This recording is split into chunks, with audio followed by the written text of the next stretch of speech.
CBI নিজেদের হেফাজতে নেয় শেখ শাহজাহানকে।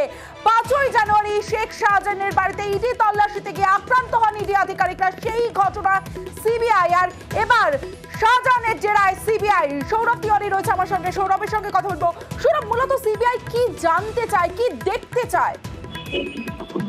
দেখো, যে কোনো এজেন্সির তরফ থেকে, অর্থাৎ যে কোনো এজেন্সি টেক ওভার করে, তারা কিন্তু সরজমিনে সেই প্লেস অফ অকারেন্স, তার বাড়ি এবং যে জায়গায় ঘটনা, যে জায়গার নাম উল্লেখ থাকে, সেই জায়গাগুলো তারা কিন্তু সরজমিনে দেখতে যায়।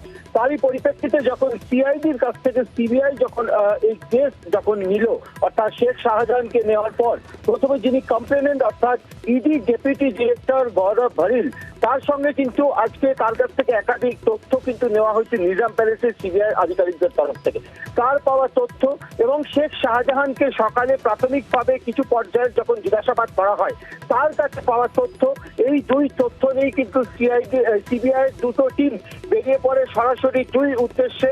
অর্থাৎ তার মধ্যে একটি অবশ্যই শেখ শাহজাহানের বাড়ি আকুঞ্জিপাড়া মোড়, যেখানে গত 5ই জানুয়ারি ইডির ওপরে হামলা হয়েছিল এবং যে ঘটনা ঘটেছিল, প্রথমে সিবিআই টিম তার বাড়িতে যায়।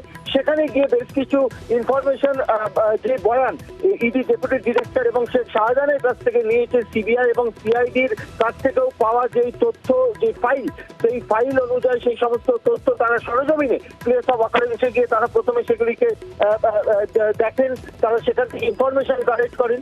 পরবর্তী ক্ষেত্রে আকুঞ্জিপাড়া মোড় অর্থাৎ শেখ শাহজাহানের বাড়ি থেকে তারা সরাসরি চলে আসে শেখ শাহজাহানের মার্কেট, যেখানেও কিন্তু ঘটনা ঘটেছিল এবং যেই ঘটনা কিন্তু উল্লেখ রয়েছিল এই এফআইআরে, সেখানেও কিন্তু সিবিআই আধিকারিকরা যায় এবং সামগ্রিকভাবে সেখান থেকে একাধিক কিন্তু গুরুত্বপূর্ণ ইনফরমেশন কিন্তু সিবিআই আধিকারিকরা তারা সরজমিনে থেকে তুলে আনে। বেশ সৌরভ, সন্দেশখালীর বেতাজ